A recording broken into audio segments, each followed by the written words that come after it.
You're the fan here with Shano Mac. Shano, of course, the news of the day, they have now implemented the coaches challenge in college basketball. Here are some of the rules here. It can challenge at any point of the game, very similar to the NBA. Must have a timeout in order to do the challenge there. And then if successful, teams receive one additional challenge for the rest of the game, including overtime.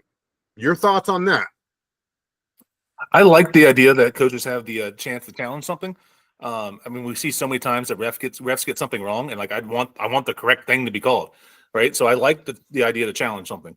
The problem with what comes along with it is that it takes time and it drags the game out, right? And we see that like especially in the NFL where it takes them minutes to like come up with this decision where like they need to have somebody just sitting there watching the game, challenge it, and they just signal into the ref, boom, it goes on, right? Sure.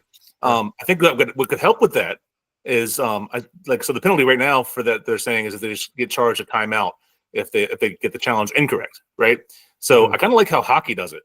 For the NHL, they have coaches challenges, but if you get the challenge wrong, you challenge a play and it doesn't get overturned, then they go on the penalty kill.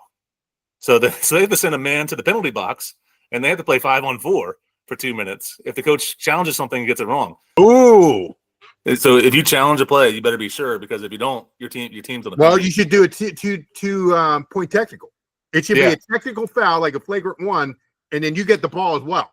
That's like calling timeout. I don't mean to bring up Chris Webber, but thank you for the title for North Carolina back in the 90s. But you call timeout, hey, you get those technical shots, and then you get the ball as well. I think that there's the accountability of the game, because, you know, you did slow it up, but very similar to what you brought up with the hockey. So I agree with that. They should do something or add to that.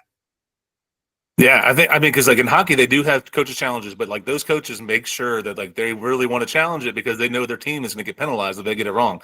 And I know like the Capitals, they always talk to the guy. They have a guy literally just sitting in the booth, like most teams do nowadays. We're just watching replay over and over again, and they signal down saying, "Hey, worth the challenge or not," right? But I think having more stiffer penalties will make sure like the coaches like are really wanting to challenge that and not just trying to slow up the game and stuff like that. Because like that's the one thing we don't want is like a game to drag on for hours on end. Absolutely, absolutely. Folks, tell us what you think. Don't forget to hit that subscribe button and hit that if you haven't done so already, and hit that bell for notifications that shows you when we are posting a new video for you. So as Shana said before, we're going to try to post 2 shorts a day, one in the morning, one in the afternoon, but try to get you some new update on what's going on around the sports community. So until next time, we'll see you later.